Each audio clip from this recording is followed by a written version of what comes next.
色照山野，坠落间缠绵，绕了心几圈。彩色照山过，彼此相交的视线，呼吸缱绻，羽化一段线，串联过尘缘，绕你我几遍。偶然似注定，只因是与你相见，一夜万年，是雨落流云渡风，碧水心泛起涟漪，不经意沉迷俗世情梦，相伴朝夕。如此可相识无声，抵过千言，此一世唯与你才算作成全。每一回眸你在身边，像静默于眼中眷恋，难冷却再浮现不变。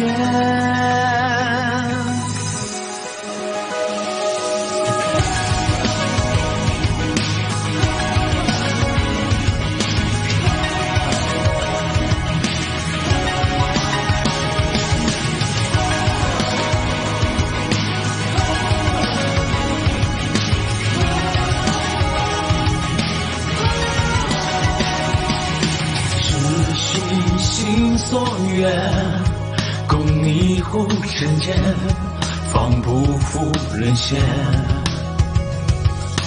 一如你缱绻，执手只身伴，执念不问期限，天地莫不解风情。似与君于无事尽，或离去谁苦等重拾归期，再伴朝夕。如此可相识无声，抵过千言，此一世唯与你才算作成全。每一回眸你在身边，像寂寞于眼中眷恋，难冷却再浮现不变。Hello everybody， 好久不见。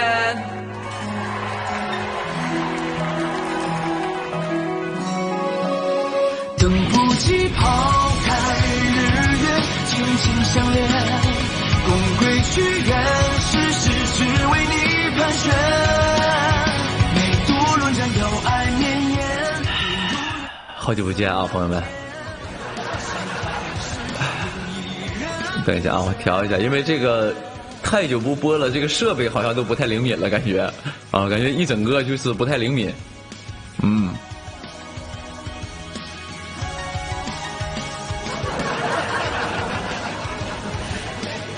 因为确实有点时间太长没播了啊，确实有点这个抱歉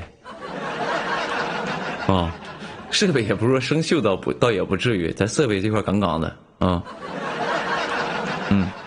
有朋友说我爬墙了，大哥，爬墙是什么意思？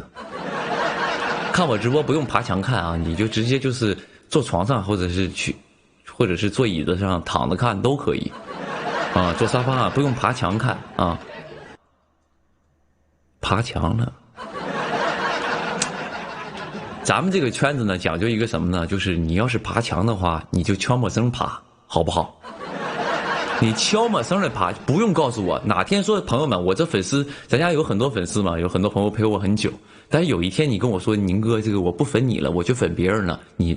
咱俩有一个约定，就是你不需要告诉我。这是第一点。第二点呢，你不需要告诉其他粉丝，好不好？咱能不能做到？咱讲究的就是一个好聚好散，行吧，朋友们？啊，不用告诉我，也不用告诉其他粉丝，也不用说特别声明一下哦，然后再声讨一下，我觉得没必要。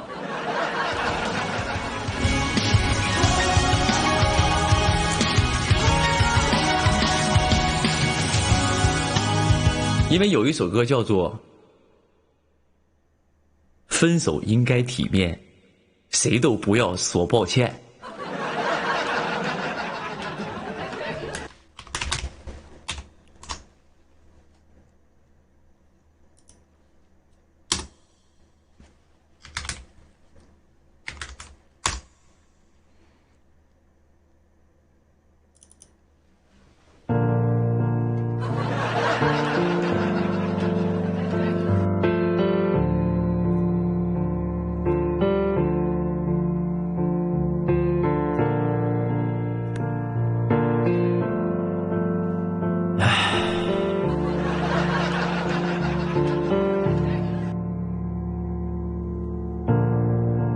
对车怀念，让剧情变得狗血。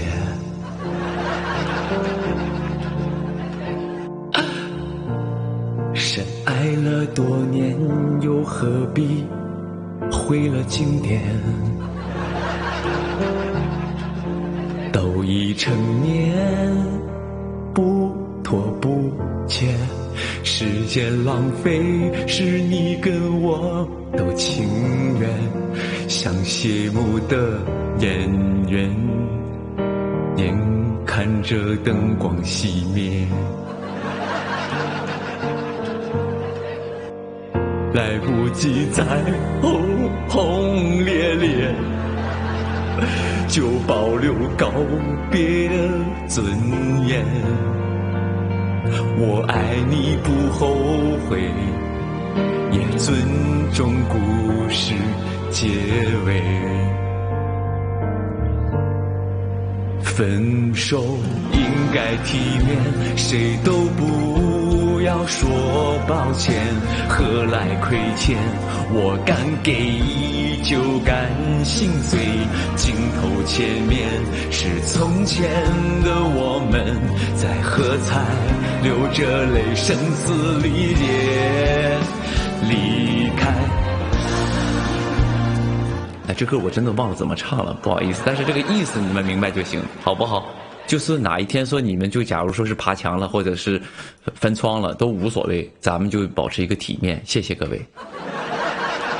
啊，无论你是爬墙还是上房，还是说分窗，还是说揭瓦，咱们都无所谓，咱讲究就是个体面。谢谢各位了，啊。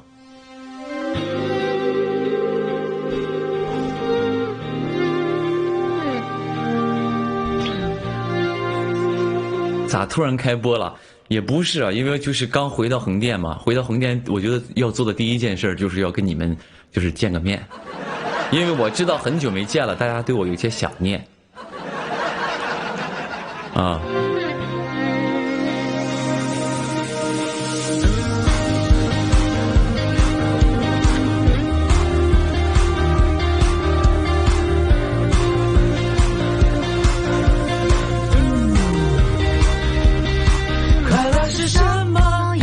可能小时候才有体会的资格。人类的游戏规则是孤独的。吃饭了吗？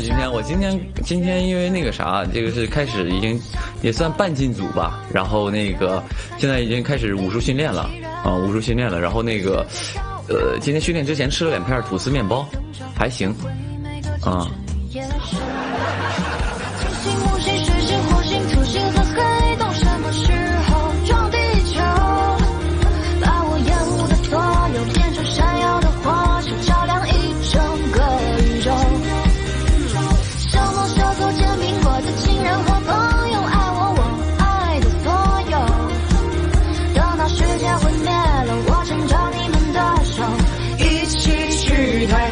哪怕真的很空，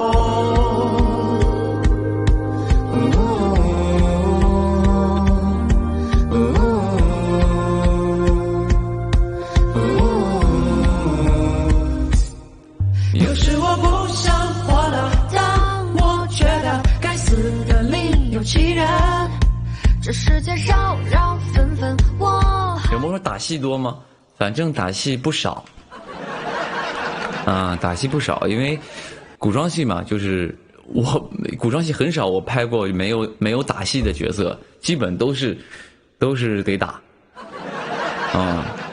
每部戏都得打，但上部戏会相对少一些，啊，上部戏就是打戏会相对少一些，也没打几场，打了估计2-3场，撑死了。但这部戏可能是打戏会多一些啊，所以呢，就是完全不打的角色也有演过骆明熙嘛，演了一个文臣，天天就是跟你俩唠啊，天天跟你俩唠，但是然后就是不用打。那部戏确实拍的，就是怎么说呢？就是第一是不用打，第二不用骑马啊，然后就是也算就是逃过了一部戏，结果没想到拍完那个之后拍着那个什么嘛，拍着那个天行健啊，打翻天了。所以人生就是你要干的活和所有做的事是有定数的，你这个地方偷懒了，你后面就得补上，所以没关系，这部戏打戏多一点，然后我觉得也是对我来说也是个挑战啊。为什么提前进组去训练呢？因为我就是觉得这个身体机能有些退化了，因为上部戏没怎么打，所以我有些退化了，提前进组训练一下，然后让自己这个身体机能恢复一下协调能力啊，因为毕竟我这么大个子身就是个儿比较高嘛，然后协调性比较差，然后就提前进组先适应一下啊，省得到时候这个拖累剧组的进度。体会每个清晨与夜深，金星木星水星火星土星和黑洞什么时候撞地球？小魔说：“宁哥，那这个戏你还活着吗？”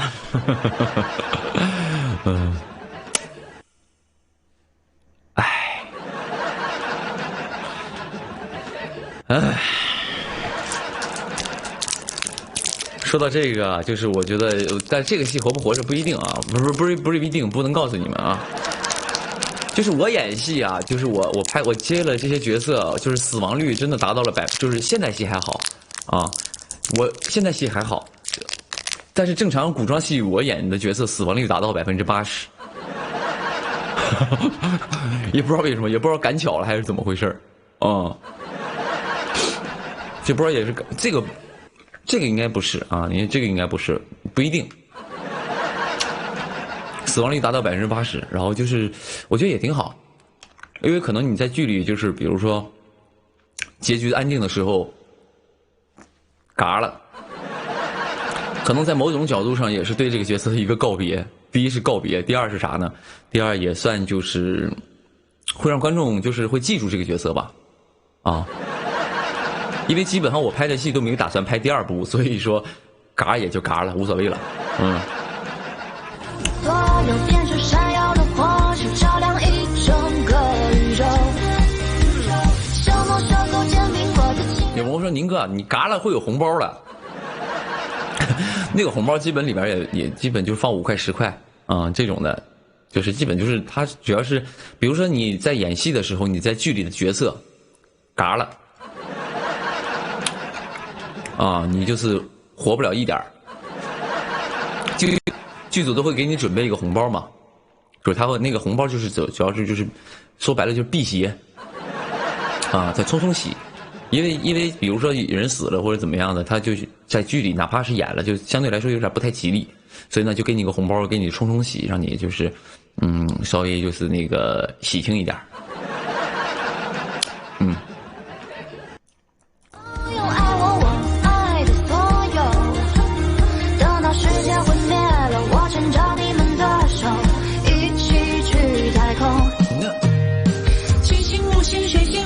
土星和黑洞什么时候撞地球？把我厌恶的所有变成闪耀的火球，照亮一整个宇宙。小猫小狗煎饼果子情人和朋友，爱我爱的所有。等到世界毁灭了，我成长。有朋友几点下播啊？不一定不一定，不一定。然后我就播一会儿，累了我就下播了，好不好？一起去太空，哪怕真的很快。有朋友说我在上课啊，没事上课就上你的，然后那个啥，我这个直播都是有回放的，到时候你下了课之后，然后你学习完了之后没事的时候，你再打开回放看呗，我也跑不了。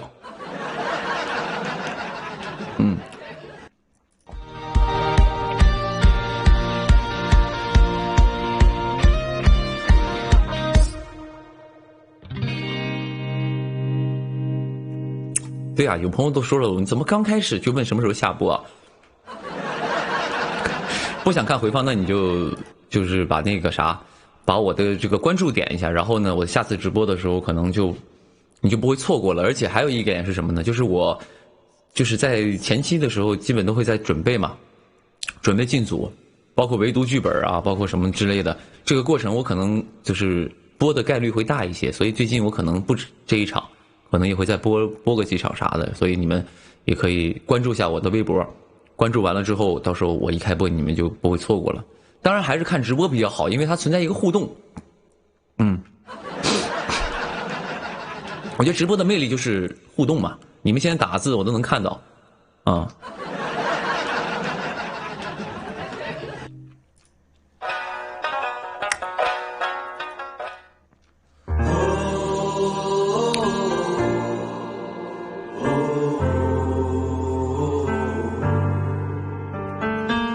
好大的饼，差不多得了啊！我这不是上来播了吗？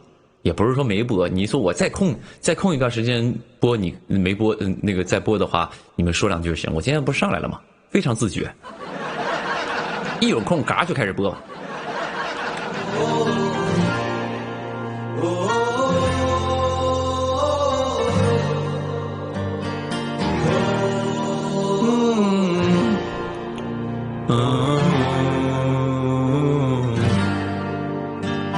有朋友说你这没洗头，所以戴帽子吗？不是秃顶，我上面这一块就都全没有头发，我这前面这是假发片，我买了那种假刘海儿。啊，我这一接起来，上面就是那种轻装系。轻装系知道什么？就是前面本儿都全剃了，后面从这儿开始留辫的那种的，我属于这个造型。然后还有一点是什么呢？就是我平时就比如说我哪怕我拍轻装戏，人都觉得头发太少了，都得跟我说往前这个我续一点。我发际线在这儿啊，我发际线在这儿，所以就是不是说没洗头。有朋友说你洗发水到期代言到期了吧？哦，对呀，欧莱雅，我还是欧莱雅美发代言人呢。就是我欧莱雅代言这块又有美发又有美妆。朋友们，刚才那段是开玩笑的啊，开玩笑，就确实因为没用，今天没用我们欧莱雅的这个大金瓶来洗头，所以头发有点油啊。今天所以就是稍微戴个帽子遮一遮。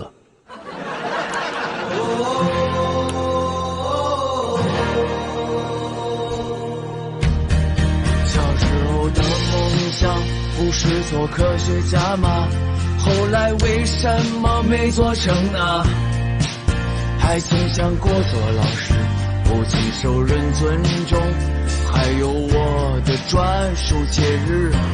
有朋友说完了，宁哥你商务要掉了，欧莱雅要掉了，别给我胡说八道，诅咒我呢。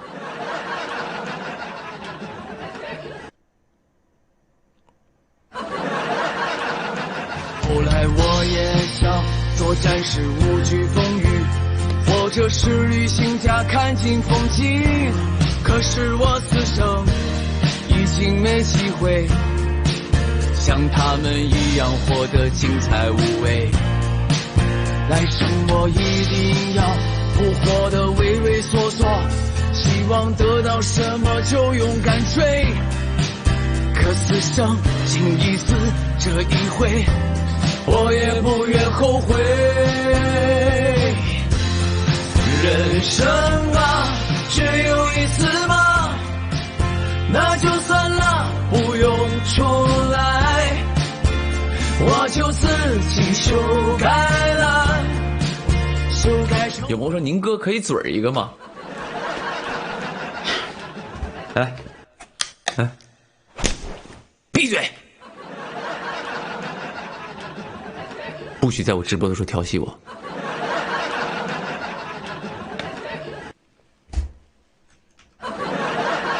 我告诉你啊，朋友们是这样的啊，我一直开玩笑，我说我刘宇宁出道了这个快6年了啊，然后也没有什么新粉儿，也没有什么新粉儿啊，然后我一直说这个逻辑嘛，但是啊，确实不得不说，我播了几部剧之后，确实有一批新粉儿。有一批新粉儿，啊，确实该说不说，确实我现在感受到了有一批新粉儿。为什么能感受到呢？是什么时候感受到的啊？因为我的老粉丝呢，就跟我好多年那种粉丝，我们就讲究一个就是相互尊重。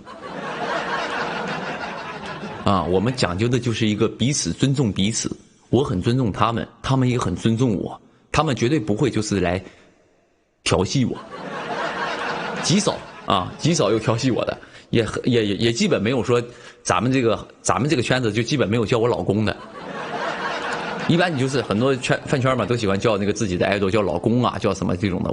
咱们这基本没有叫的，偶尔说不知性嘎嘎叫2声，也就是他们也就释放一下，但是他们就很体面啊，就是又回到刚才那个了，很体面。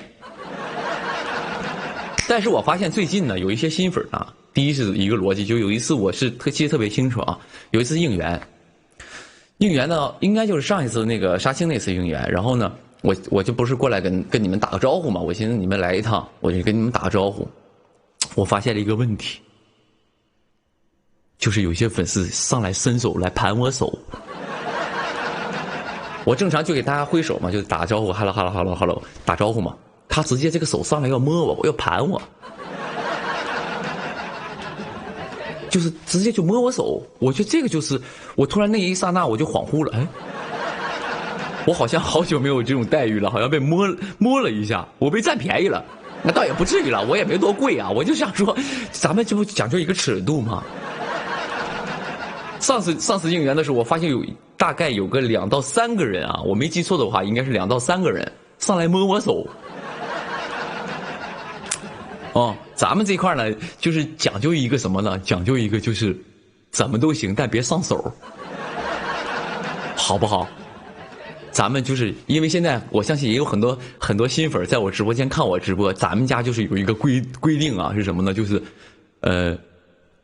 别上手，别摸摸搜搜的，行不行？就咱们可以，就是我可以就是很信任你们的，靠你们近一点，但是呢别上手啊，这记住了，这第一点啊。第二呢，就咱家就是因为我跟咱家粉丝，因为很多老粉丝知道我说过一个东西是啥呢，就是你要是就是跟我打招呼的时候，比如说你在哪机场也好，或者在路上也好，看到刘宇宁了，你跟我打招呼，你说哎嗨 ，hello 宁哥啊，这么巧之类的可以，但你别拿个手机呀。当时我最不喜欢的就是什么呢？就这样，哎宁哥 ，hello 宁哥 ，hello， 哎那个宁哥。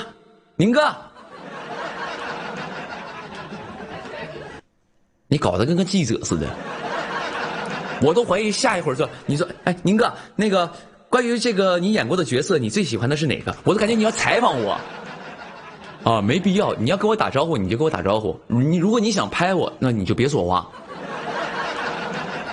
的样子，小狮子啊，开始觉醒吧，我面前的好不好？咱这样，因为我回头的时候，我因为叫我基本都会回头看一眼，但我一看一眼你再拍我就觉得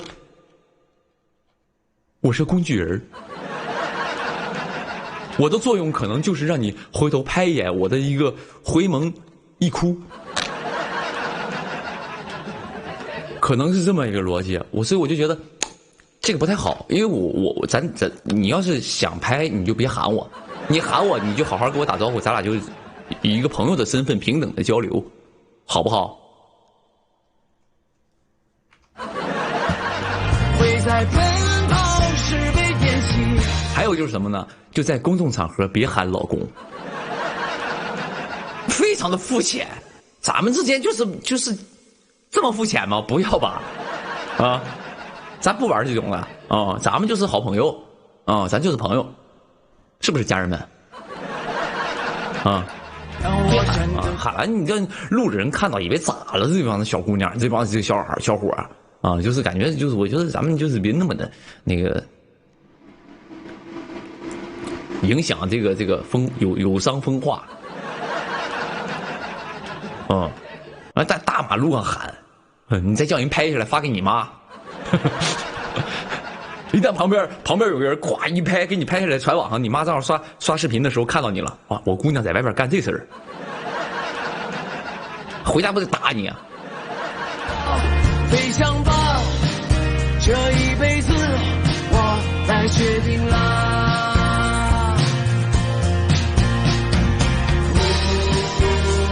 有朋友发呗，我妈乐死了，发给你爸。你爸打你。当然，前面开玩笑的，但是我还是在开玩笑当中，我也是说了一下，就咱以后有机会见面的时候，别上手啊，千万别上手，别摸我，我谢谢各位了啊，因为我就是我就比较那个介意这个东西，倒不是说嫌弃各位，我就觉得就是没必要。有朋友说上嘴。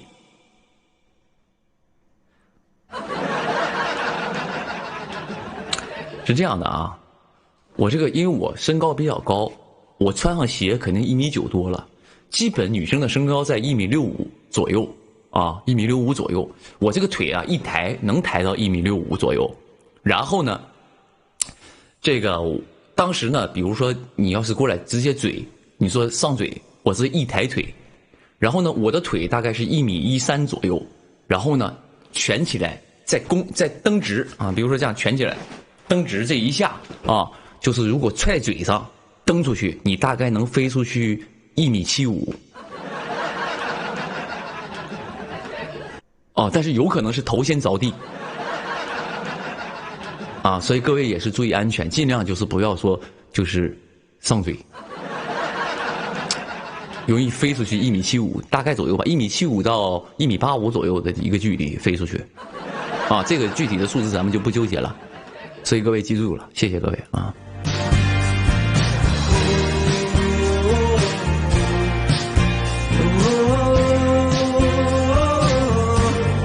有朋友宁哥，你是1.22米腿，没那么长，咱没必要往自己脸上贴金，没那么长。我不穿的鞋嘛，然后那个视角拍的，我知道那张照片，它有1.22米的限高嘛。然后当时我拍的呢，觉得我好像挺高，但我穿的鞋，那鞋很厚的。啊，那第一鞋挺厚的，而且我没必要去，就说句实话，我没必要强调身高，因为就是矮肯定矮不了嘛，矮肯定矮不了了，咱也没必要说吹自己的腿有多长，这个没必要啊，没必要，咱不营销这个东西，咱不搞这种人设啊，咱不要去自己就是好像自嗨了，觉得哇，宁哥1米腿1.22米，我一共1.9米，我上身70公分啊。不到70公分，60，我是怎么？我是上面是个磨盘，就像盘串一样。我上身是矮装的呗，南瓜装的，不可能那么短啊。它就是主要，我觉得就是我第一身高在这儿，高肯定是毋庸置疑，这是个挺高。第二是啥呢？就是看起来匀称就可以了，咱别营销那个腿长1.22米，太吓人了。咱别玩这种营销，我受不了这种人设啊。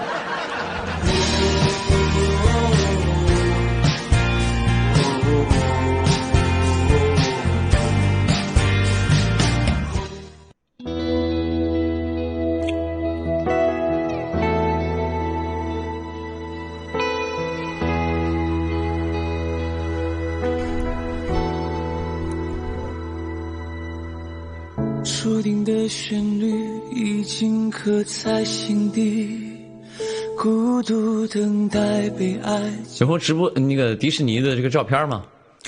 迪士尼照片那个我们就是修呢，不得 P 一 P 呀？啊，不得 P 一 P 呀？得 P 一 P，哎呀，我见不得人嘛。命运安排注定。开推啥时候啊？开推大概4月末左右吧，我不知道，我听说的是4月末左右会播，然后呢，希望他能4月末播呗，因为他在做后期了，已经，我们录完2期了已经，哎，录2期，录4期了应该，录4期了啊。有朋友说你还觉得吓人吗？你不是说不吓人吗？所以虽然我年龄很大，但是还是很单纯嘛。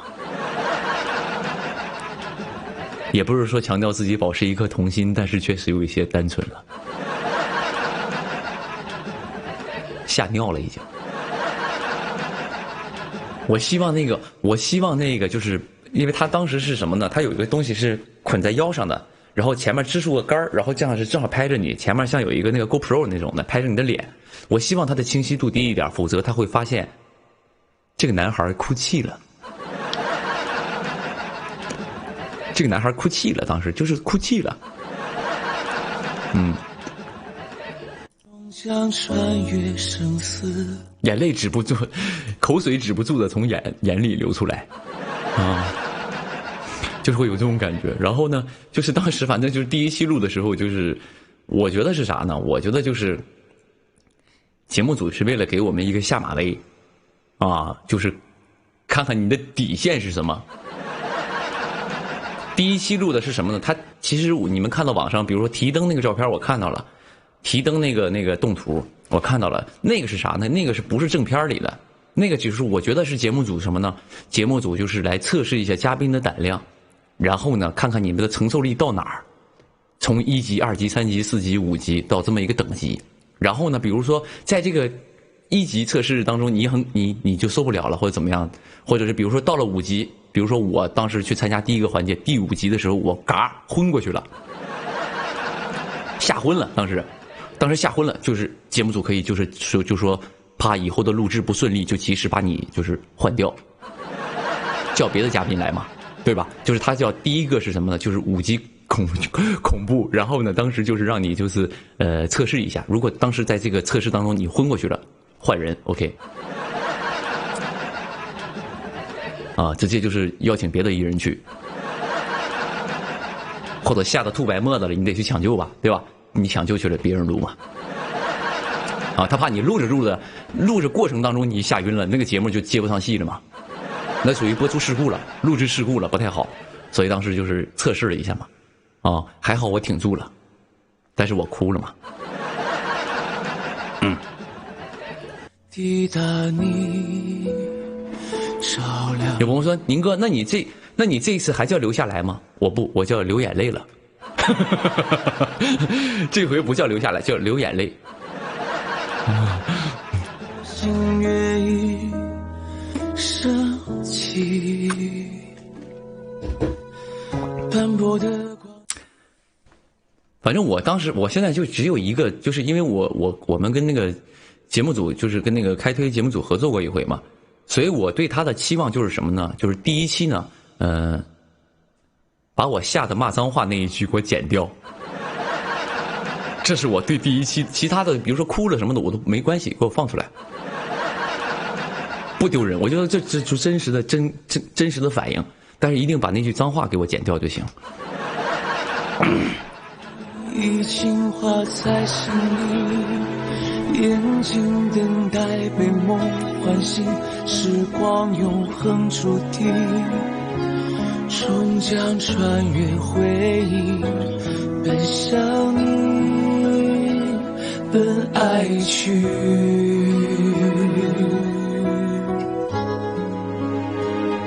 错过风，错过雨，都不可惜。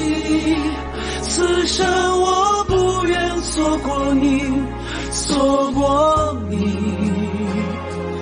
梦过花，梦过月，都不及我眼里的你，都不及我眼里的你。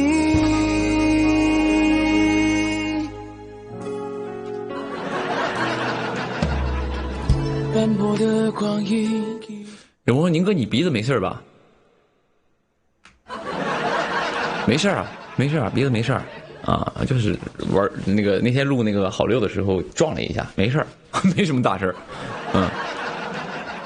化在心里，眼睛等待被梦唤醒，时光永恒注定。怎么突然就直播了？这不今天就是回来了嘛，回来就想说播一会儿嘛，也跟大家好久没见了，然后就稍微播一会儿啊。将穿越回忆，奔向你，奔爱去。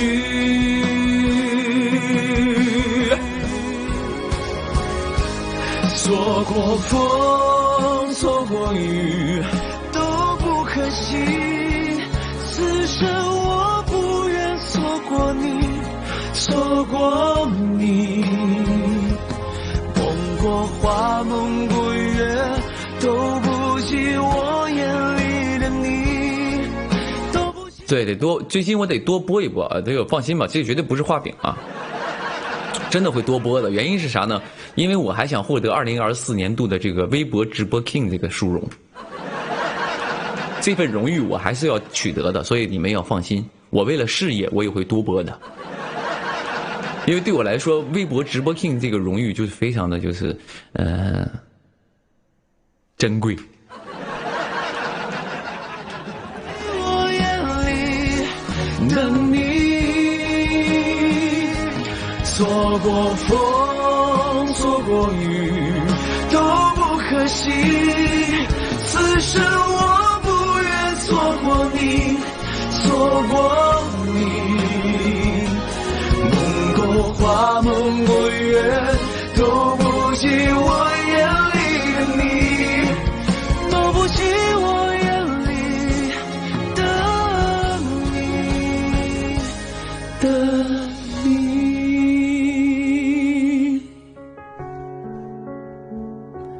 专辑录完了吗？我这次回北京又录了一首又录了一首，现在还差几首吧。为什么总差？也不是因为歌真的很难收啊，因为我确实我不属于一个创作型歌手，所以我碰到我喜欢的歌也不是说我品味高，跟我品味高与低没关系，就是我得喜欢啊。我这歌我发的歌我一定能喜欢，或者有一个点能打动我。但是如果就是没有说打动，就是或者就是让我觉得这个可以，我就觉得没有发的必要，因为我难得发一张专辑，我起码这些歌我都得喜欢吧。我不管他说这首歌你说发了会不会火或怎么样的话，我都不是说火为那个第一要素，我觉得就是我得喜欢，而且我觉得好听啊，这是我的一个要求嘛。但是总是前两天还真选了一首比较好听的，就听着就会开心啊，听着会开心的歌，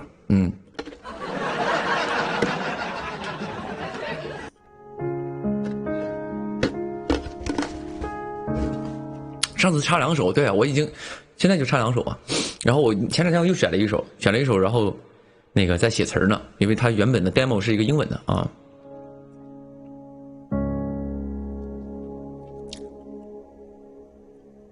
粉你115天了，再不翻我怎么样呢？不翻你又如何？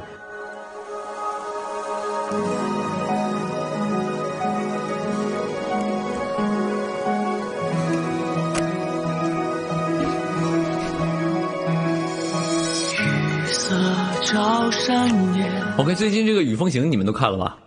雨风行。然后呢，包括刚才我那首放的那首歌叫做《又见逍遥》，然后呢也是近期在播出的一部剧，朋友们可以去看一看那部又见逍遥，也是这个是我非常喜欢的这个仙剑系列的，因为我以前我是玩游戏的，我是玩那个我以前小的时候就玩游戏，现在也玩嘛，仙1啊到仙7我都玩。所以呢，像那个什么那个又见逍遥那个没事的朋友可以去看看那部剧，包括这个雨凤行雨凤行也是非常之好看因为当时他们在拍的时候我还去探班了，我去看了一下落剑缠绵，绕兰心几圈，三烟云漫过彼此相交的视线，呼吸缱绻，羽化一段线，串联过尘缘，绕你我几遍，偶然似注定。对，当时正好那个什么，正好也算就是给那个谁朋友探班嘛，然后去了于凤行剧组去瞅了一眼。然后那个也当时也是那个去，主要是也是跟导演聊天什么的，然后当时就给我看了就是我去给导演，比如说看到导演嘛，就是我就说拍咋样，我们就聊天嘛，然后当时也给我放了一段他们的戏啥的，就是那种我当时也看了，就觉得挺好看的。所以朋友们最近要没有戏没有什么剧看的，可以看看这部《雨凤行》啊。只与你相见一夜万年，是雨落流云渡风，碧水心泛起涟漪，不经你沉迷俗世情梦，相伴朝夕，如此可惜。有朋友说你是给丽颖探班还是给导演？本来是本来是给那个丽颖探班嘛，因为早就说了说探个班啥的，也不是都在横店。我们探班其实不是像你们想象就有多么的隆重啊，也要做好多准备啊。其实不是，就是到处溜达。你比如说你今天没事儿，他在剧组，就是美名其曰是探班，其实说白了就是去看看。有什么探班也没有什么仪式，就是你要买一点奶茶呀，买点这个什么这种水啊，然后到剧组给大家这个，就是人家说句实话，整个剧组也不差你一瓶水，也不差你一杯奶茶，就是其实就是去溜达一趟啊，溜达啊，说什么探班什么，就我觉得有点大了，就是去串串门看一眼啊。有朋友说你主要看没有，也不是因为我在之前就见过那个导演，因为。我忘了我讲没讲过这事儿了，因为《雨凤行》的时候，当时那个丽颖也推荐我去这个演一个角色，啊，然后那个啥，他当时也当时推荐我演一个角色，然后当时因为他推荐了我嘛，然后我们之前就跟邓科导演就在，当时在北京见了一面，然后有一天吃饭，他约说小宁你在北京吗？我说在，然后我们就之前其实我跟导演之前也见过了，然后见过，然后就是见过，所以再给他探班也属于就是朋友了嘛。也属于朋友了嘛。然后呢，就是主要也是聊后面的戏的项目嘛，然后聊了一下，是无声抵过千言，此一世唯余你才算做成全。每一回眸你在身边，像静默于眼中。然后后来我后来拍邓导的戏的时候，因为邓导组有好几个导演嘛。啊，我们那个组有个王导是个女导演，然后当时呢，就是当时有一段情感戏的时候，就我要拍情感戏的时候，她特意呢还把这个把他们《雨凤行》的吻戏拿给我们看，说你看看这个，你看人这个可以啊，就是让我就是他当做一个教材让我来学习，当时，我还又看了一遍，哇，挺好，学习。难冷却再浮现不变。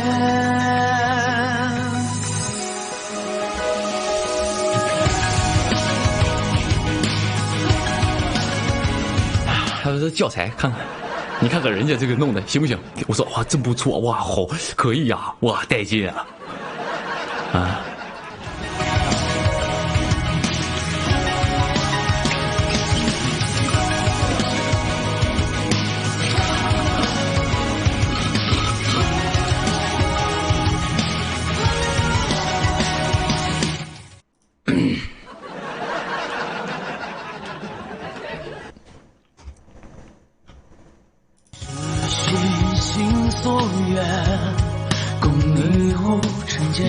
吕鹏说：“老大别看，你学坏了，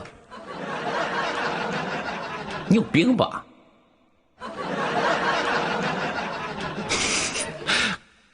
看看人，就比如说我们看个电视剧，然后我打个比方，我们看电视剧看了里边有吻戏，然后你说：“宁哥别看吻戏，你会学坏的。”你说小时候你妈跟你说这个话，你现在转述给我了。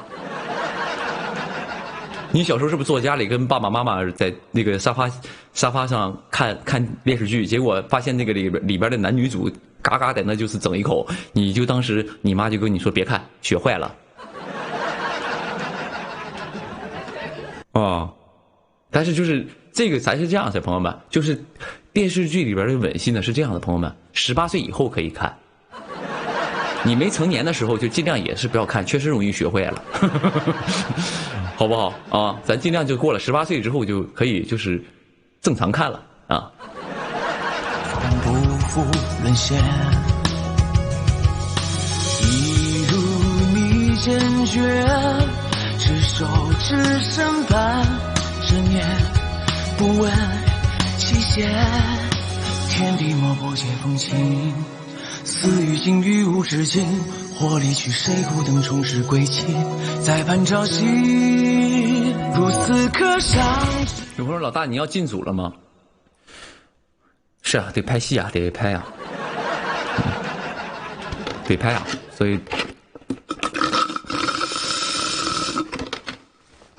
马上快进组了，现在已经算是进组了嘛。现在已经开始前期训练了，武术训练了，然后那个快了。抵过千言，此一世唯余你才算成全。每一回眸你在身边，像寂寞云中眷恋，难冷却才浮现不变。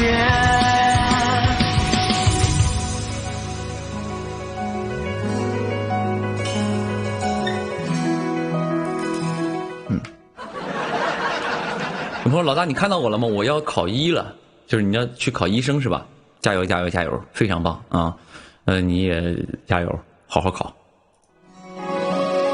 等不及抛开日月，轻轻相恋，共归去远。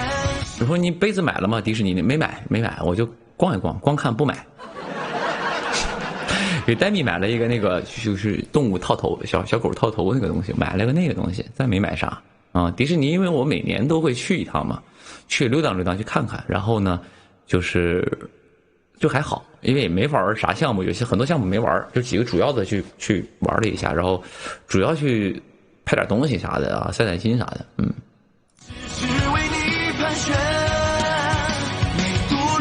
对，就小猪那个小猪头那个啊。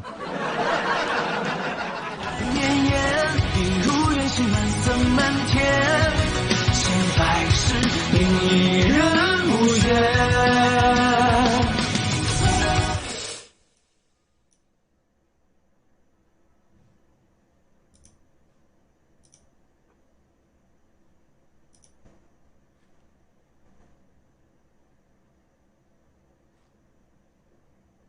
等一下啊。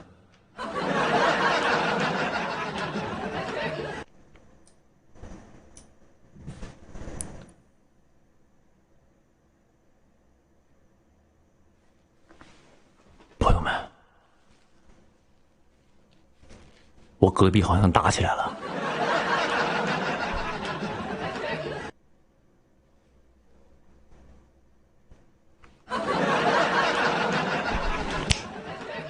你们等我一下啊，我去看一眼。我隔壁邻居好像打起来了那边，我去瞅一眼啊，你们等我一下啊。好凶啊！等一下。我给你们放个 VCR， 你们看一下啊，我一会儿回来，啊。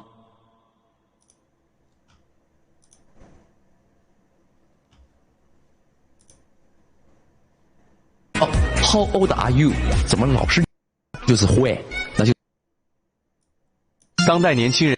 等一下，我给你放个 VCR， 你们等我一下啊。太恐怖了。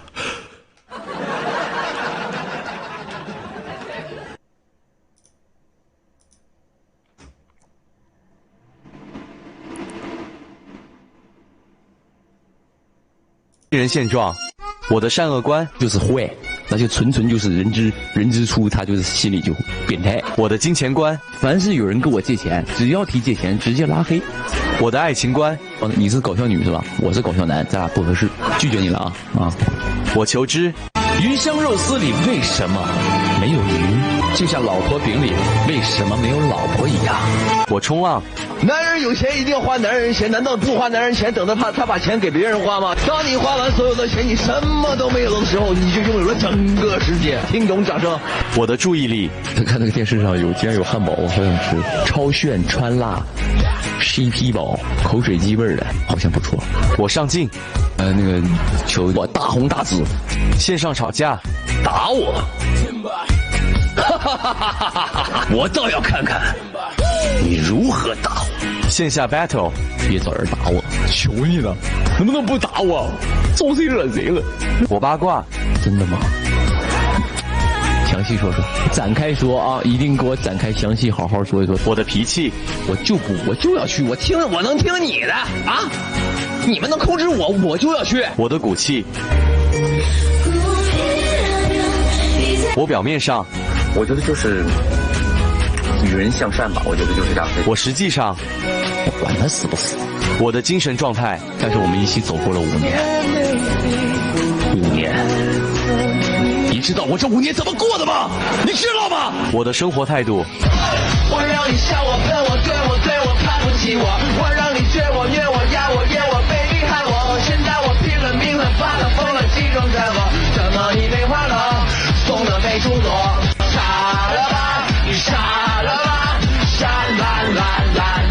我的素质，这种人我跟你讲，他死了，坟头不装 WiFi 都没人去。我平时的智商，我对人时的智商。但我在这里祝愿所有不理解我为什么能一步一步走到今天的那些朋友们，我希望当你们能有所晋升的时候，不要遇到像你一样的人。你懂我在说什么吗？别人骂我，你等会儿，我给你截图发你妈。上班时的我，下班后的我。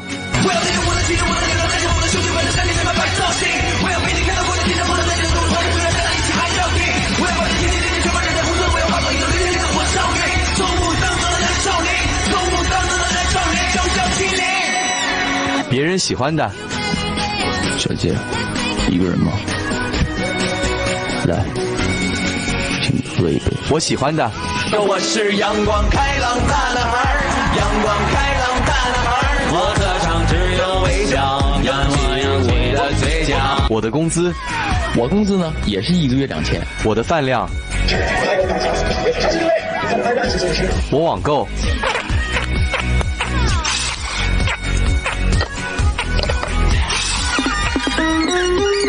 我的学习能力，捉起捉，哪个是给我？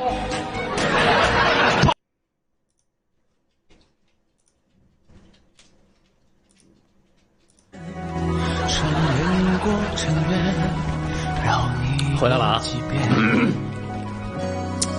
突然似注定，只因是与你相见，一夜万年。误会了，没打起来，他们在那看那个于凤行呢。电视声音开的有点大，俩正好是于凤行在那就过招呢，当时，过招呢当时，然后那个什么就是我误会了，都是误会啊。你我留恋东风，碧水心泛起涟漪，不经意沉迷俗世情梦，相伴朝夕。如此可相识无声，抵过千言，此一世唯与你才算作成全。有人说雨凤行你看了吗？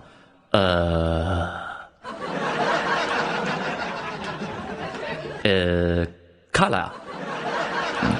你在身边，像寂寞于眼中眷恋，难冷却再浮现不变。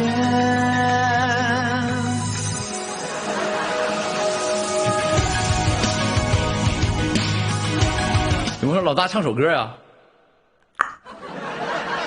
这么想听到我的音乐吗？很多朋友可能就是除了我的这个喜欢看我演戏和直播以外，还有一群就歌迷朋友们。这帮歌迷朋友们也是在期待着我能不能就是唱那么一唱啊，整一首，来个什么呢？来一首这世上有那么多人，好不好？这种就是那种有点，我特别喜欢这个歌的原因是它这个有一种什么感觉呢？有一种就是浅浅的跟你诉说的一个感觉啊。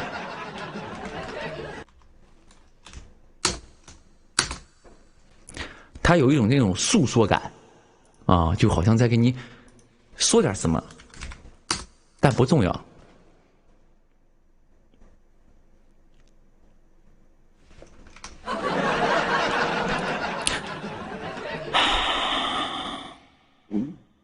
哇，肚子叫了。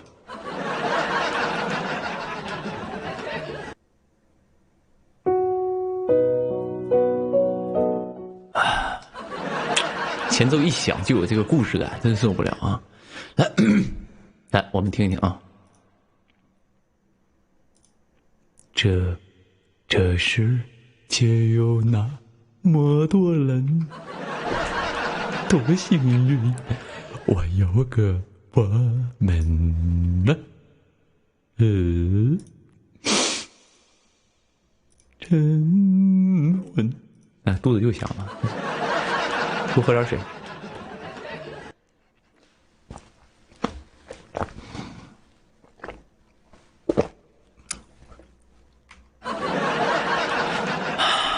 因为最近那个要开机了，减肥，所以能不吃咱就不吃了。总比到时候被一些这个歹派拍到一些丑入偷强。啊，本来长得就不咋地，再胖乎乎的。等一下。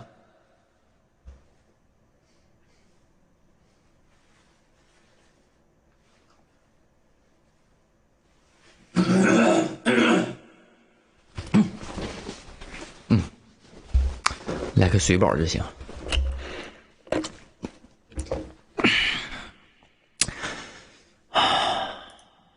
我找个特效啊。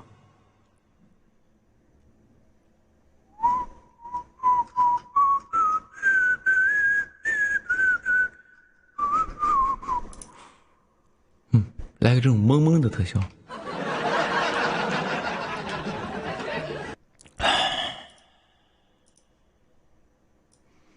对啊，有人吗？快来人啊！救命啊！有人吗？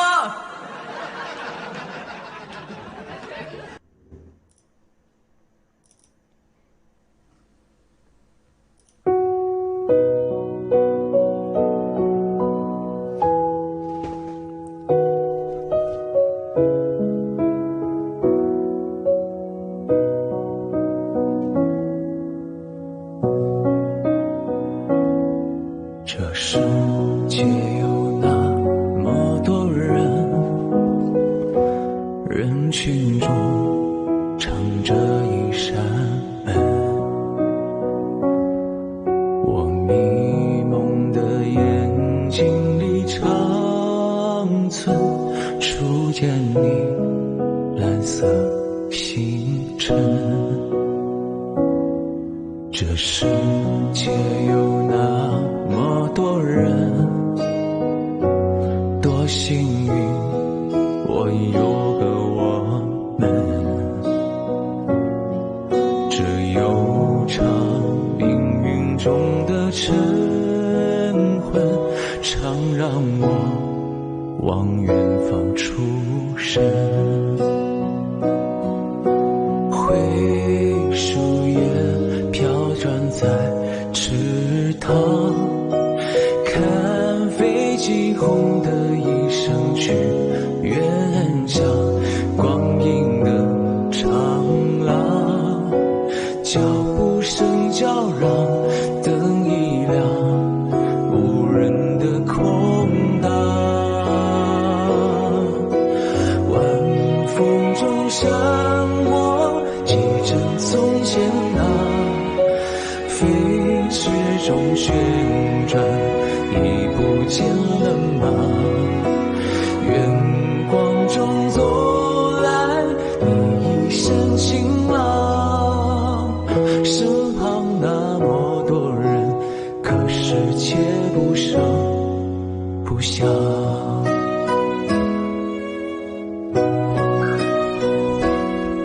这世界有那么多人，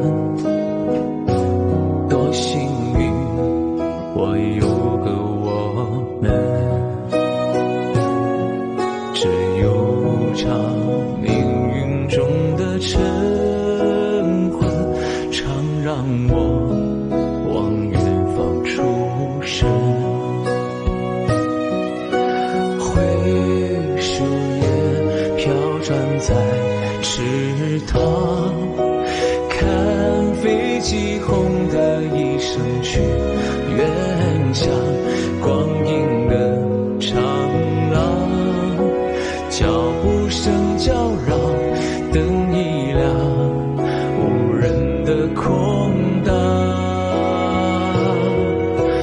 晚风中闪过几帧从前啊，飞逝中旋转，已不见了吗？远光中走来你一身晴朗，身旁那么多人，可是接不上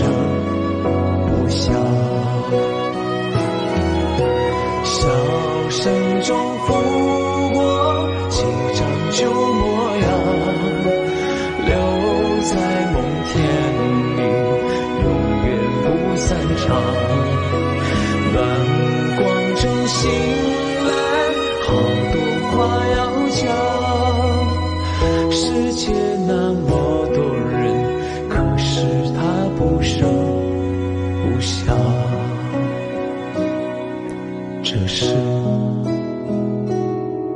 这世界有那么多人，活在我飞扬的青春，在泪水里浸湿的长吻，常让我想啊想出神。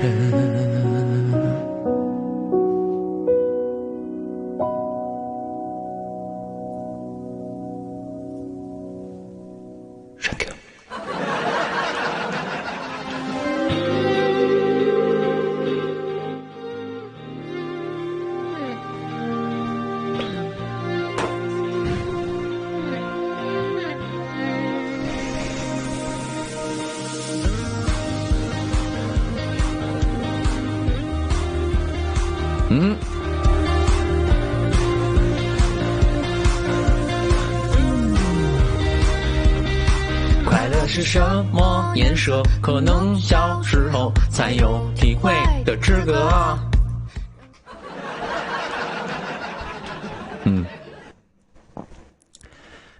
有朋友说你老大，你天生就是歌手啊，谢谢你。也不用这么硬捧，也不实力唱将。游戏规则是孤独的，追寻下个位置的决大可不必。有朋友说宁哥，你为什么你也没叫宁哥？有朋友说你为什么不自己创作歌曲啊？因为确实这个东西是术业有专攻的，我确实这个对创作这一块确实不太行。你说以前写没写过歌呢？确实写过，但是就是非常的次。我自己写完，我自己都不爱听，都不爱唱，没有什么意识，所以导致我就是现在就是算了吧，就算了吧，别自己写了也就是会有点就觉得没必要，色。有时我不想活了，但我觉得该死的另有其人。这世界扰扰纷纷，我还等着体会每个清晨与夜深。金星、木星、水星、火星、土星和黑洞什么时候撞地球？把我厌恶的所有变成闪耀的火种，照亮一整个宇宙。什么手头煎饼果的亲人和朋友，爱我，我爱的所有。有会儿唐人最近又火了，唐人是人家歌好啊，跟我没啥关系人那个估计以前我翻唱过一个版本嘛，那样直播时候唱的，然后可能最近有人听到那个歌，但是是人家原曲和原作者比较的就已经很好听了，我就是用我的方式表达了一下肯定是没有人家好。等到世界毁灭了，我牵着你们的手，一起去太空，哪怕真的很空。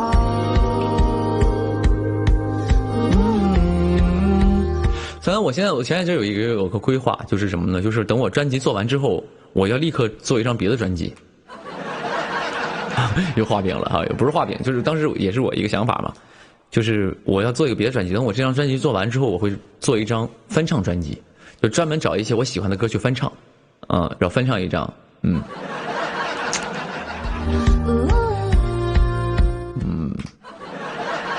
就到时候有什么好听的歌，或者我喜欢的，或者我以前翻唱过的，我会重新给它制作，重新编曲，重新好好录制，然后那个搞一个这个翻唱专辑。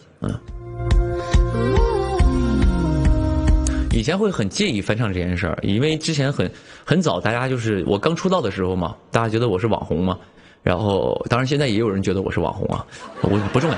然后但是有一个问题是啥呢？当时就是说刘宇宁是没有作为一个歌手，你自称歌手，你没有自己的作品你天天你就是靠翻唱出来的，确实没错。啊。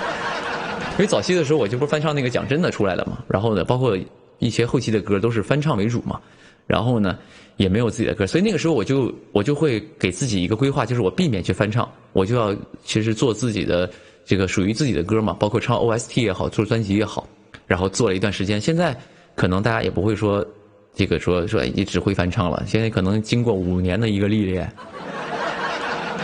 然后觉得这个好像那个这个标签就没那么就是没有那个说只会翻唱这个标签了，所以我现在就可以翻唱了。啊，所以就没关系，可以做这个东西，有时我不想活了，但我觉得该死的理由气人。这世界扰扰纷纷，我还等着体会每个有朋友说，宁哥，你能不能在心里预祝我这个考职成功还是什么东西啊？我在心里给你祈祷是吗？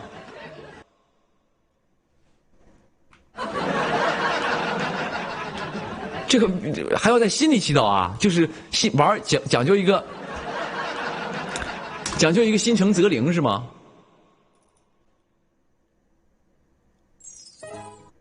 我们还能不能再见面？我在佛前苦苦求了几千年，愿意用几世还我们一世情缘，希望可以感动上天。我们还能不能再见面？我在佛前苦苦求了几千年。OK 了，咱这块已经就是搞定了啊，搞定了啊。我在踏过这条奈何桥之前，让我再吻一吻你的脸。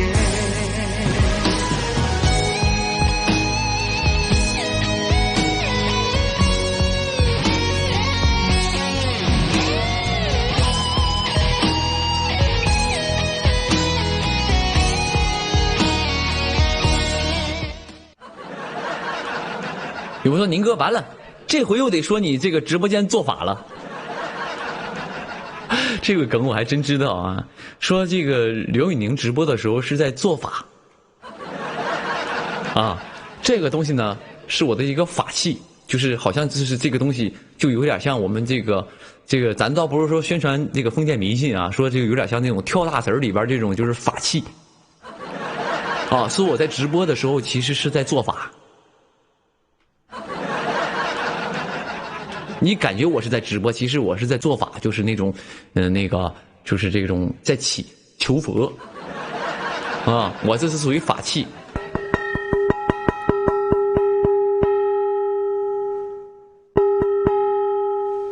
我应该拿个这个，哎，划不出声音啊，不好意思，啊，简直离谱啊，可以。其实他有他的一个脑洞或者有这个想象力，我劝这种朋友是啥呢？你可以去做编剧，不是开玩笑，我说真的啊，因为这个行业现在这个影视行业非常缺好的编剧。你刚才那么离谱的想法，我觉得就是说明一件事儿，就是说明你这个人脑洞是可以的。所以我建议你啊，就是无论你喜不喜欢我也好，但是我建议你可以把这个精力放到正事上。你比如说你做个编剧，你真的写个小故事啥的啊。你可以，比如说你写个大故事可能写不好，你在这种小故事写，你就先写桥段。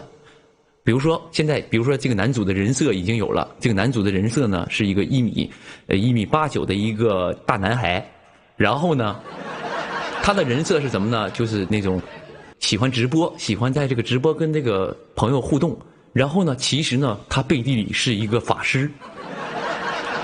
于是乎呢，他表面上可能在直播，其实呢他是在做法。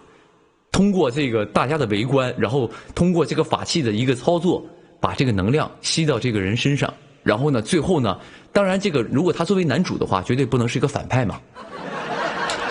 开始的时候，他可能在做法的过程当中获得了一些小小的成就，但是他觉得这件事儿这么做是天理不容的，于是乎呢，他就果断摔了自己的法器，从此以后他就开始修正道了。你这部戏的片名就可以叫做《主播修仙传》。哎，这个故事呱呱，你当时一丰富，比如说有一天突然这个男主在直播的时候，有人哐哐敲门，他以为是他声音太大扰民，打扰了隔壁，结果是一个女孩过来借厕所。于是在这个过程当中认识了个女孩之后，他俩就是互相一开门的那一刹那，是一个这个慢镜头，咵一开门，这个女主的脸一露，这个男主的脸一露，俩人一对视，3秒钟，夸夸就是开始散火花。那一刻就爱上了，因为他正在这个做法的过程当中，可能心神不宁，一瞬间就走火入魔了，就爱上了这个女主，他俩就发生了一段这个情感故事，这都是可以的。所以你可以把这个脑洞放到你这个做编剧这个头脑里，你可以就是搞一个做编剧，你其实现在编剧很赚钱的，就是在这个职业规划上，你以后成为大编剧都很赚钱的，真的。所以你可以尝试写点东西啊，我真的是建议你尝试写点东西啥的，你别把这个精神头放在这些东西上，就是没用的。因为老天给了你一个编瞎话的一个老天给你的一个编瞎话的脑洞的一个能力，这属于就是给你的一个天赋。每个人出生以来都有他的天赋，那是你编瞎话的天赋和你的想象力天赋，运用起来，把它成为让你成功的一个道路。加油！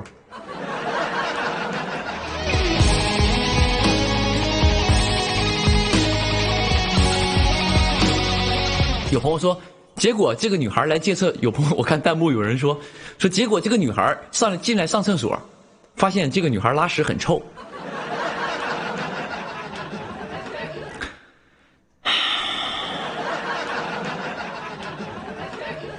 也就是这个女孩呢，到这个男主家借了个卫生间之后，发现这个女主走之后，卫生间的味儿3天久久不能释放。就3天的这个味儿都放不出去。我朋友，你这有点你玩的有点脏了，有点啊。他是拉棚顶上了吗？还是拉墙上了？他是喷墙上了？怎么可能？不可能啊，不存在这种的，啊。人家可能借卫生间，并不是去解决什么这个肚子里的东西，人可能到里面去补个妆呢。你怎么可能补完妆之后，他打开他的包，然后喷了点香水，你会发现这个男主一进卫生间，发现以前很臭，但是这个女孩进来之后，这个卫生间变香了。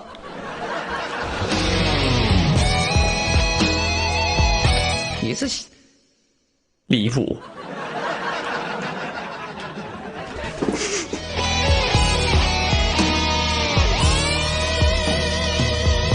闭上眼，看见天堂，那是藏着你笑的地方。我躲开无数个猎人。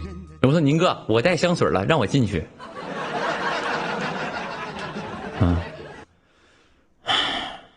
如果真的有女孩过来借厕所，我会跟她说俩字儿：不借。我说我家厕所堵了，你去别人家看看吧。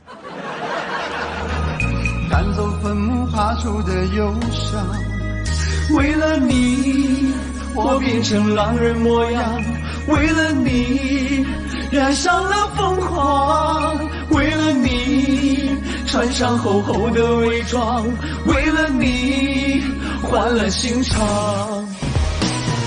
我们还能不能再见面？我在佛前苦苦求了几千年，愿意用几世换我们一世情。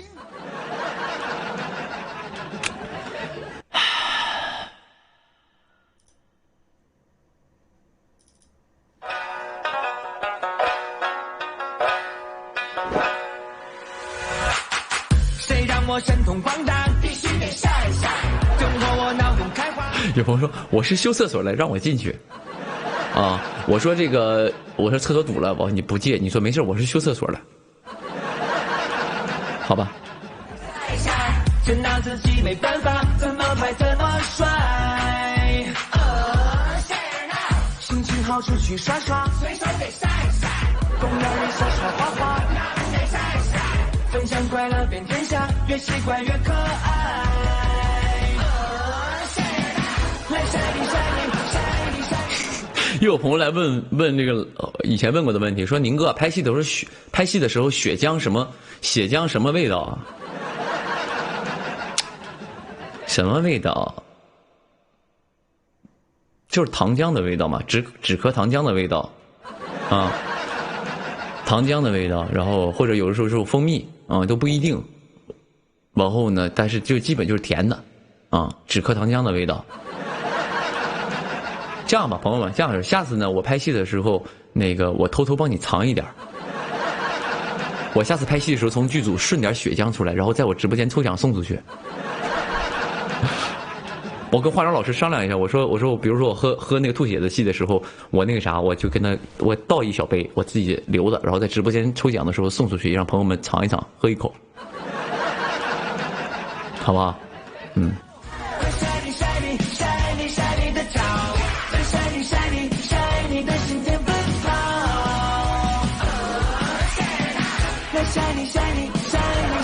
有朋友游过来变味儿了？不会，因为那个血浆也是提前调好的，他可能提前1个月就调好了啊、然后不会说现场先调。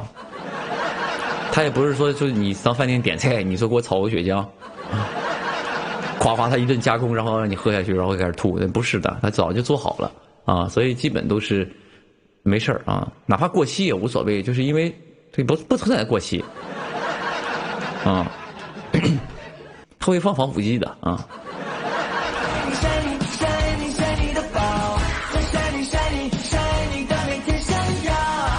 你喝过吗？喝过，但是不是故意喝的嘛？比如是像那个你拍戏的时候，就是你作为一个武林高手也好，你或者作为一个这个武林不高手也好吧，你总得吐血嘛。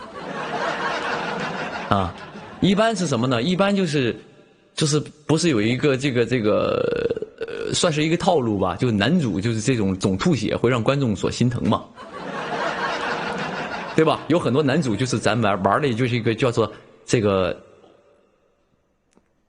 叫美强惨嘛，美肯定是得这个主角长得好看嘛，就是美嘛，有美貌嘛。强就是他的武功很高强嘛，但是呢，他最好是什么呢？人又好看，然后呢又这个强大，但是呢他不能没有缺点，那就是一个非常就是这怎么说呢？就是会相对无聊一些。所以一定得有个惨的一个状态。那这个惨通常是什么呢？通常基本都是说他身中剧毒。哎，你们去分析这些美强惨的这种怎么说呢？这种男主的人设，就是他比较第一是得好看嘛，第二就是武功很强，他很有头脑，或者是武功这个或者是这个运筹帷幄，什么都特别棒。但是他一定得有个弱点，就是他有一个治不好的疾病。啊。命不久矣的一个，基本上是命不久矣，或者是治不好的疾病，或者是中毒也救不好，早晚得死。然后呢，在这个过程当中呢，他一定还得被人折磨啊，被人折磨大吐血，或者是捆起来吊起来抽鞭的，这种呢会比较让观众心疼嘛，所以你就难免会有些这个剧情需要吐血嘛。我有一次也是吐嘛，就是那种，比如说喝了一口血浆，然后在嘴里含着，然后那边导演说3、2、1，就吐嘛，吐完之后发现嘴里下面还有，因为我躺着吐的，然后呢，结果下面还得就是立刻，一般吐完血之后呢，就是别人过来扶你，他就会跟你说你没事吧，正常会这样，没事吧，然后这个时候可能我就正常会说我没事，你先走，基本都是这样的逻辑嘛。但是那天就是我吐完之后发现还有半口在嘴里，但是我不能像吐痰一样，不能像我们就是刷牙刷完之后再吐一口，吐2口就很奇怪。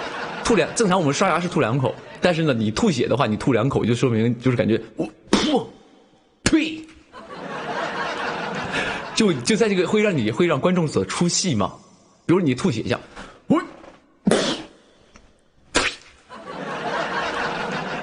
观众会容易第二下就会出戏嘛，一定那种得这样嘛。然后但是我那天吐一半，发现真有一半在里边，然后呢就是吐完了嘴里还有一点，然后这个人说没事吧，我就没事，我得咽下去，结果我给我齁的不行了，给我齁的那一下直接给我齁住了，就没事。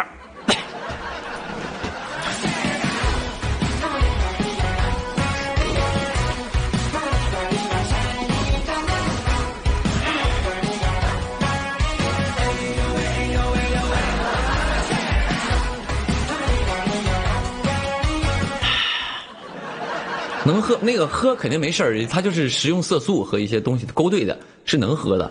但是血浆也分两种，比如说一般你喝的都是那个化妆老师给你准备的，因为他会准备好一点的。但是道具老师的血是不能喝的，道具老师的血基本是什么呢？是那个洗涤剂和那个色素搭配的，洗涤剂家里刷盘子刷碗那个洗涤剂啊，洗涤剂，然后那个和色素搭配的。然后比如说基本上道具老师的血是干嘛用的呢？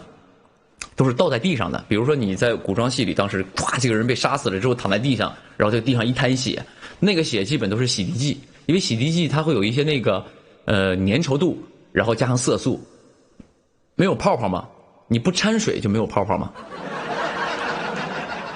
啊，你不掺水就还好，就是你掺水肯定它就反应了嘛，但不能喝，那个是不能喝的，你们喝的洗涤剂不那么中毒了吗？啊！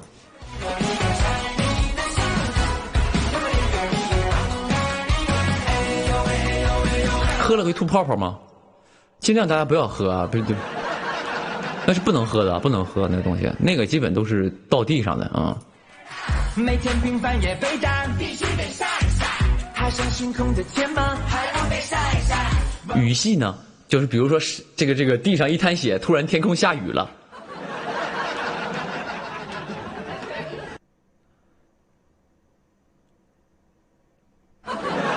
哎，这我还真没想到啊。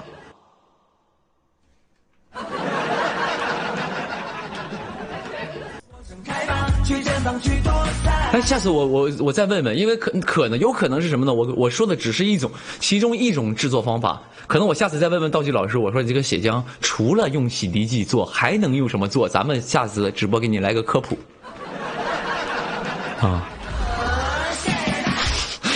比如说这边哗死，这边这个坏人死在地上了，然后一滩血，天空开始下雨，咕起泡了，啊，像洗了个泡泡浴啊。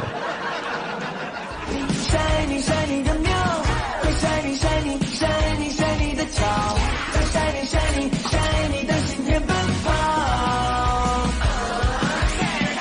爱晒你晒你晒你晒你的笑，还晒你晒你晒你晒你的宝，再晒你晒你晒你的每天闪耀。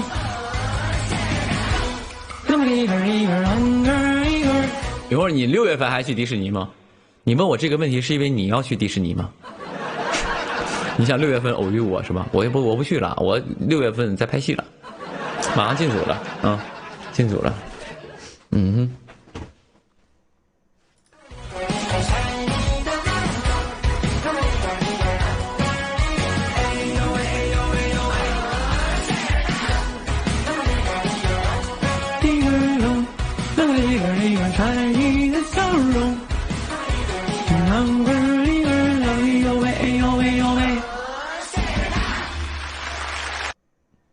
可以聊聊子川吗？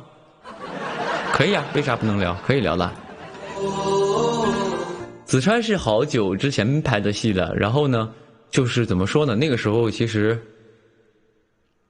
当然我现在演技也不行啊，但那个时候可能更差一些吧，啊，更差一些。但是我觉得每一部戏对于我来说都能学到一些东西啊。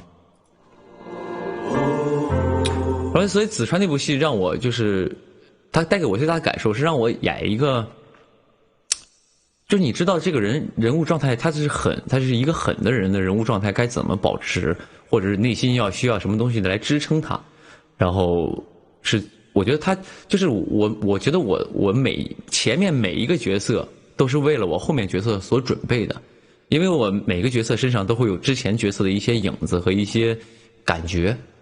所以地林呢，我觉得我拍完地林之后，会让我对这种比较有威严的这种角色会有一些帮助，或者是多一些思考啊，是这样的啊。我觉得就是比如像，就是管理者呀这么一个角色，这种类型的角色，我知道他的一个状态，人物状态是什么样，就可能虽然有区分，但是我知道把握的点是在哪儿，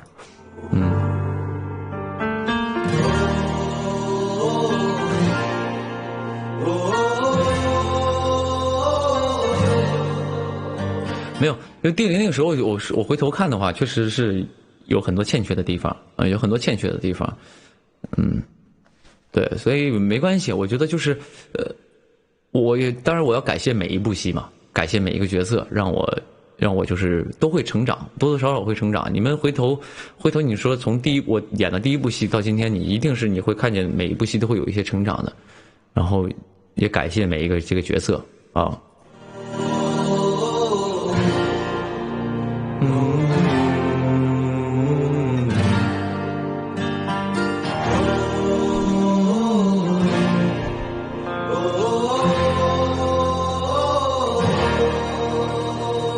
有朋友说第二部地灵还活着吗？地灵那个是有原著，因为他是子川嘛，他是有原著小说的，小说里应该是嘎了，小说里是嘎了，但是我们拍呢，我们就拍了48集，也就是其实是上部，上部其实地灵没什么太多的戏，其实说是人家那个制片方非常非常好，然后给了我一个这个男二嘛。就说是男二，但其实戏份很少戏份相对来说少。你想想，我48集我才200场戏左右，然后呢，就是我的重场戏是在第二部，但第二部没拍。这个角色的这个重场戏，大部分包括一些就是有这个戏剧性的戏，或者是有这种亮点的戏，都在后半部，但是他没拍。小时候的梦想不是做科学家，但是后24集，因为现在已经播了24集嘛，后24集的话，没嘎，可以告诉大家没嘎，但是连配音都没配呢，应该明年会播吧，后来为什么没做成呢？还曾想过做老师，不仅受人尊重，还有我的专属节日。有人说宁哥翻我就去抄写聂远洲什么什么什么，也不用抄写。你要想练字，你就直接练，也没必要拿我来当幌子。当然练字还是好的练字还是好的。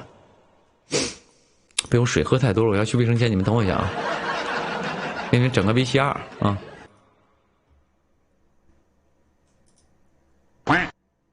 朋友们，这样式儿，我给你们唱一个就是比较嗨的歌，好不好？就这个歌一唱，现场瞬间被我点燃。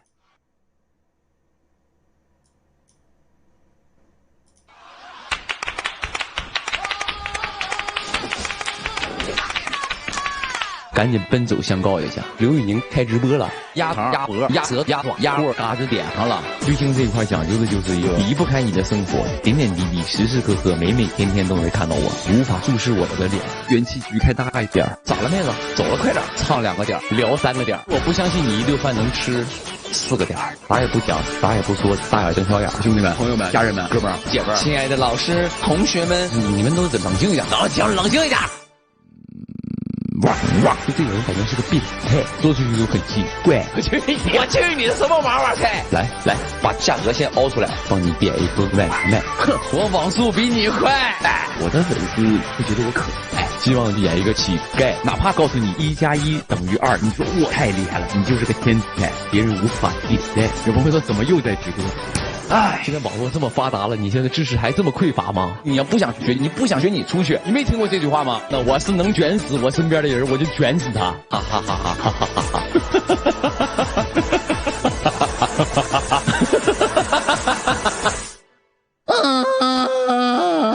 首先呢，我怀疑你是想暗算我、吓唬我，要过来埋伏我。我就感觉这些人不是我粉丝，我感觉这帮人在耍我、调戏我。那个血压咣咣的给我气的，给我，这得尬死我，这得尬死我。这个英文名叫做 PD， 我怕影响各位休息，但是让你觉得无比的低级。有朋友能看到你的16块腹肌，好刺激！你这不叫直播，你是给家人们的福利，而且在这坐着跟你俩唠。你说有几个人能做到？本故事全靠编造，情绪气氛最重要。咱不像人家1个小时过去耍玩意儿，你脑袋接触不到，知道？好了，可以，明白。对，懂，好，是。行，我先挂了，我这不行，我那朋友等不及了。你家洗衣液没了，你上我家倒点啊！家里没大米，家里没鸡蛋了。到刘宇宁直播间来领豆油来了，你到菜市场买菜呢？我这是超市吗？跟你拼了，这日子没法过了。明星有什么了不起的啊？我也犯不上吧。我一开门我就说你们找谁啊？进来吧，咱们也没那么熟啊。那个你叫什么名字？你可以叫我的小名。一跃龙门，勇猛过人，生龙活虎，穿搭脖子紧，拳不离手，曲不离口，万里挑一，人见人爱，上天入地无所不等，流连忘返，晕药两，行三积累，功德无量的鹅登兄弟刘玉玲儿。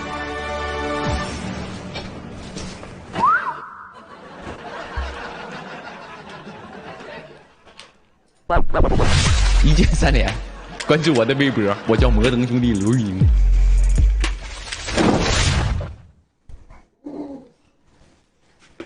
朋友们，有这个现在直播有笑的。做战士无惧风雨，或者是旅行家看尽风景。可是我此生已经没机会。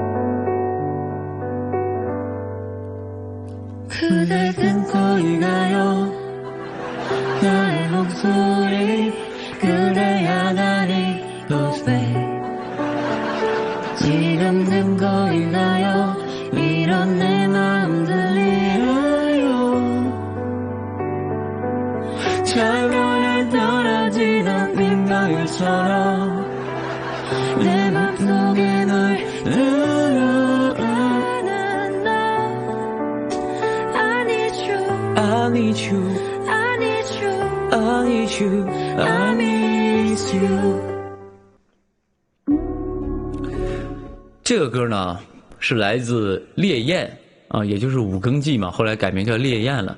这个歌呢是我今年 OST 里喜欢的歌，就是包括我录过还没播的啊 OST， 它能排到前5，不是说第5名，是前5里面有它。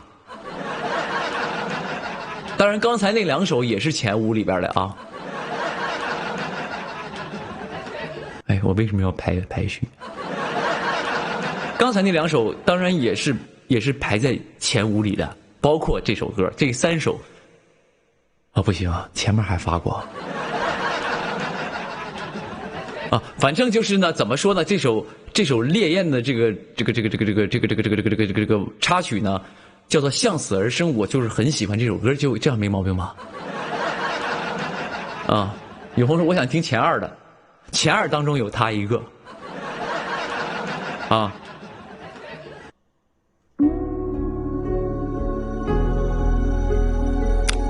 这歌当时给我录的时候，我就觉得我很喜欢。我当时录的时候，我觉得不是很喜欢。我当时录的时候觉得，差点给我录死，我累的不行了，我也不太行。结果呢，后来发现成品出来，我还觉得挺好的。因为它这个特别难的是什么呢？就是向死而生的雨过，羞耻的、焦灼的、无奈过、颓丧中的年月啊，这一口气就特别难。所以我可以唱一下，我因为我今天没吃饭，我不知道有没有今儿把这个歌唱完，所以我试一下。啊，想听第一，给我闭嘴，哪都有你。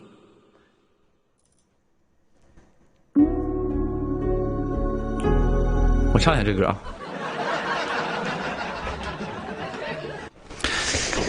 啦啦啦，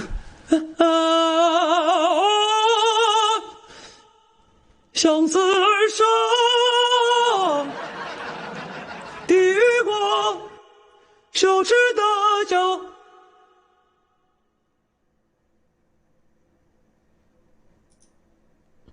焦灼的。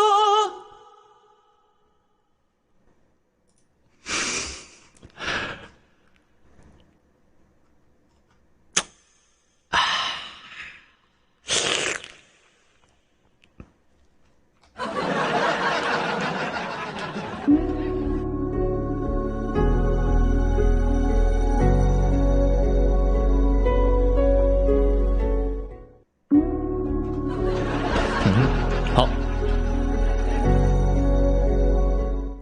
调一下效果啊。喂，收音机前的听众朋友们，大家晚上好。好，来个这个效果啊，来这个效果，看能不能给增加一点这个味道啊！快唱，好期待！你这样给我造成压力了，你这样属于就是我本来就是没那么大压力，但是你一期待，我压力嘎就上来了，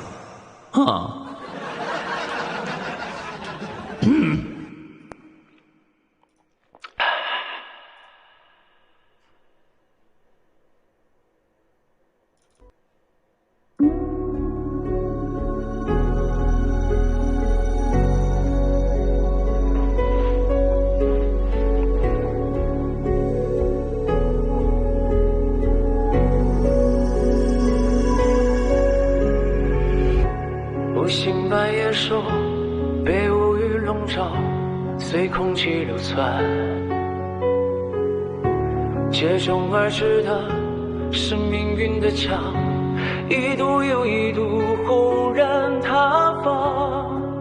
谁顽抗，谁倔强，谁期盼在裂缝里祈求呼唤，只愁梦中信念托起不屈服的心脏。接受心魔狂乱，痛心历练悲欢，对于磨难纠缠，身影弥留而上，穿过灰暗放声的哭喊。你我傲气凛然，刺伤不安的绝望，燃放天地光芒，护送温暖过岸，点亮来日的春意盎然。相似而生的雨过，羞耻的焦灼的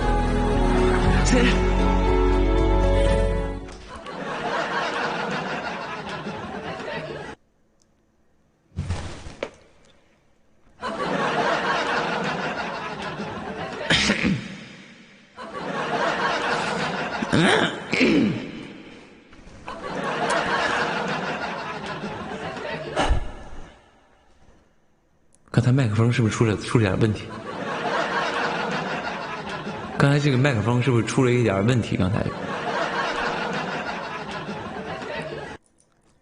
我再测试一下啊，刚才应该是有问题啊，没事儿，我把那段重新来一下。护送温暖过岸，点亮来日的春意盎然。相似而生的余光，羞耻的焦灼的无奈过退丧中的年月啊，时间煎熬那面孔，元气的压抑的敌后的幻想里动荡变化，灵魂的枷锁镣铐着神经，画地为劳动，以梦为梦，为心存互相挣扎，来细嗅混沌展开的花。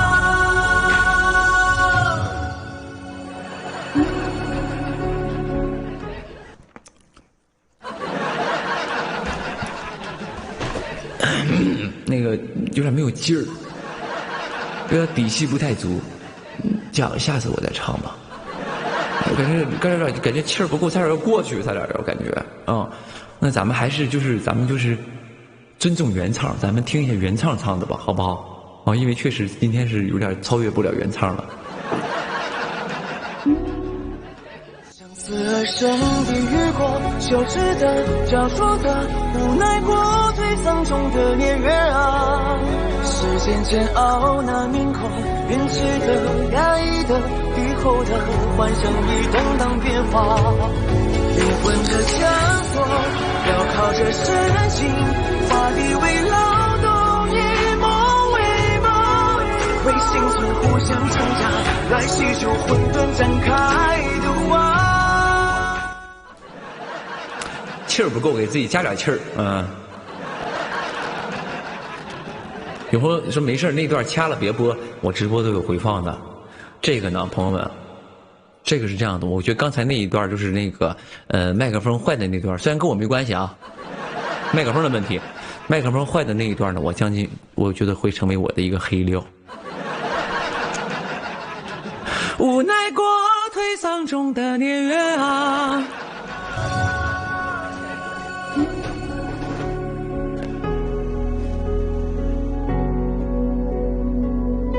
对，麦克风的问题，有朋友说已录屏，也没必要吧。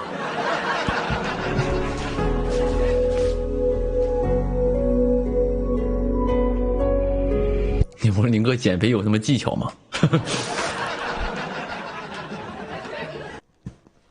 减肥有什么技巧啊？其实这个东西呢，当然我减肥不是专业的啊。但是呢，减肥肯定是就是我减肥的方式是啥呢？就是人体是这样的，就是你人体每天呢，你的生存、你的工作，就是你的生活、你的工作，还有你的运动，它都会消耗你体内的这个能量嘛。对，它就会消耗你体内的能量。比如说你一天消耗的是，就跟花钱一样，不是花钱不能这么说，就比如说你身体有1000的能量。然后呢，你每天去消耗1200，那自然就会瘦嘛。就打个比方，你每天也不动，也不运动，然后也哪也不痛，也不去，就搁那躺着一坐，那你就少吃，你摄入的能量少，你就不会胖嘛。那如果你每天在运动，然后呢，你少吃，你可以正常饮食，但是你运动很多，那也是就是你这个热量是负数嘛，它就会减肥嘛。而且再一个就是糖要少摄入，摄入糖低一点就会让你稍微瘦一点，我基本就是这样的啊。比如说今天我运动比较大，比如今天这个去练了一些武术什么之类的，练完之后我就可以正常吃了。但是我平时要不太动，然后我就这个热量我就少摄入一些。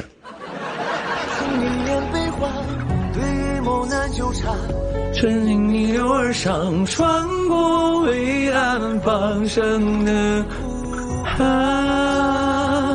有人说低血糖怎么办？也不至于啊，因为如果你运动的话，你就可以正常吃了。你不运动，基本上你不用剧烈运动或者怎么样的，你就不会有低血糖这个症状。你要消耗了，你就会低血糖吧。反正我不知道，我基本上我就是，如果我不太动，我就少吃；我要动了就可以正常吃就是运动了我就正常吃。头发，本来今天想弄个湿发造型，结果发现湿发一会儿干了之后，我就觉得打绺了。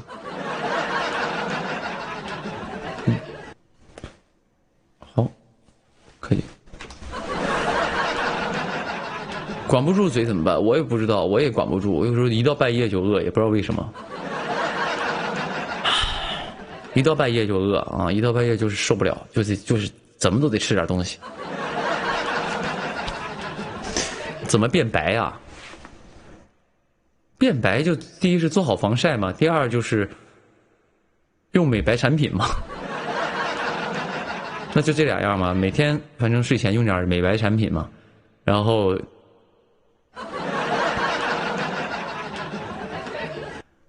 补充一些维 C 什么之类的。